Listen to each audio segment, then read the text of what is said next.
India and the EU have just concluded a huge trade deal. Freer and stronger trade, that's what both sides expect. But some sectors, such as agriculture, were excluded from negotiations. That means import tariffs on dairy products remain. India is the world's largest milk producer.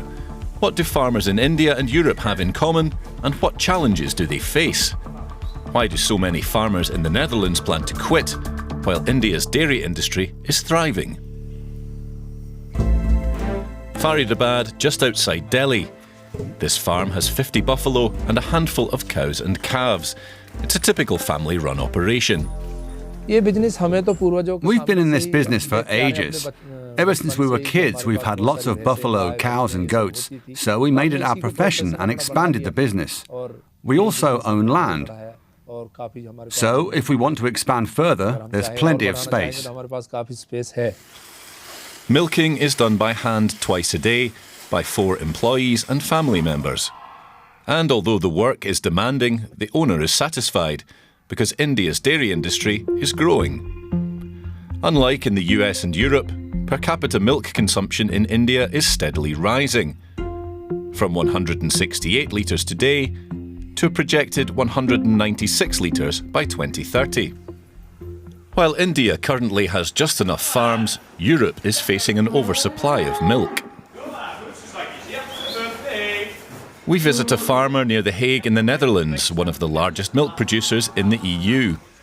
This farm has 180 cows. For decades, farmers here have been subsidised by the European Union.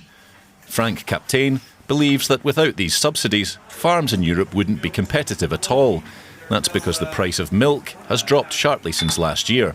Many of his colleagues in the Netherlands are leaving the business, but Captain remains optimistic.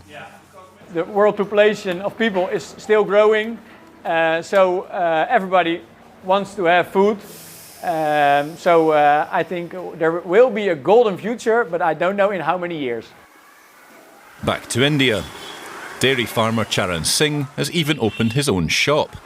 Here they sell his milk daily. If any is left over, they make yogurt or ghee. Business is booming. Few Indian farmers run their own stores. Most deliver to dairies, for example to Zum Zum, the largest dairy in the Kashmir region. We're extremely pleased that India has crossed the 200 billion litre mark in terms of milk production. Demand has increased over the last 5 years, steadily increased for dairy products, particularly for packaged milk products. It's because people have become more conscious too, with respect to hygiene, with respect to health, with respect to safety. A whole range of dairy products is produced here, from milk and yogurt to cheese. But they don't have enough farmers who can supply them with milk. The farms are simply too small, and on top of that, the infrastructure is poorly developed.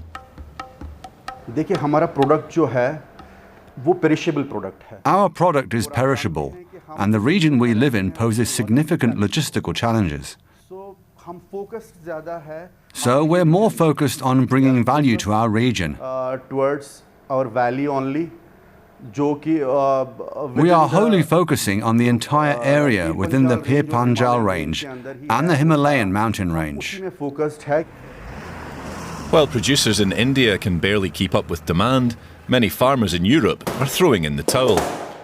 Frank Captain can stay afloat in part because he produces cheese. The 7th generation cheesemaker ensures the wheels spend enough time in brine and turns them several times a day. Most every step is done by hand. Captain must run his small farm efficiently. He's frustrated that the EU is tightening environmental regulations, like limiting how much manure can be spread on fields. I see most regulations as a challenge, especially the ones who are good for best practice farming. But there are some regulations you cannot explain to me, to you, or to my children. And those regulations are really not nice. Frank Captain and his brother took over the farm from their parents. They don't yet know whether their descendants will continue the business. Labour costs in Europe are much higher than in India, and the larger the farm, the more employees are needed. In the farm sector, in such an economy, labor becomes more expensive, and there's a lot of emphasis on developing labor productivity, because that's the only way to increase your income. And if you would like to increase the income in a dairy farm, in a family farm structure, you cannot fire yourself.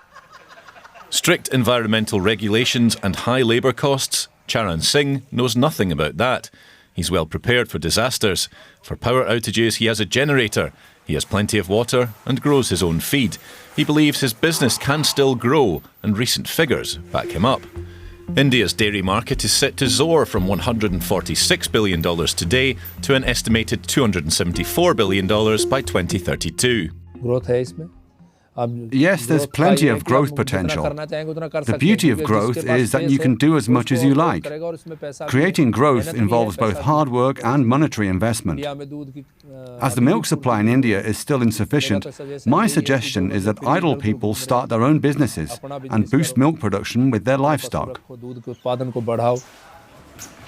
In Europe, some farmers would like to expand their operations, but they're finding it impossible. Prices for arable and grassland have risen sharply.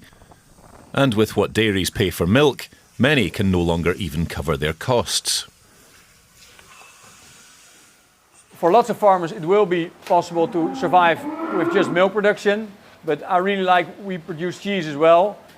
With the milk price of today, most farmers won't last another 2 years, but hopefully the milk price is going up again. Frank Captain remains hopeful that he can keep his dairy farm going and one day pass it and the cheese business on to his children.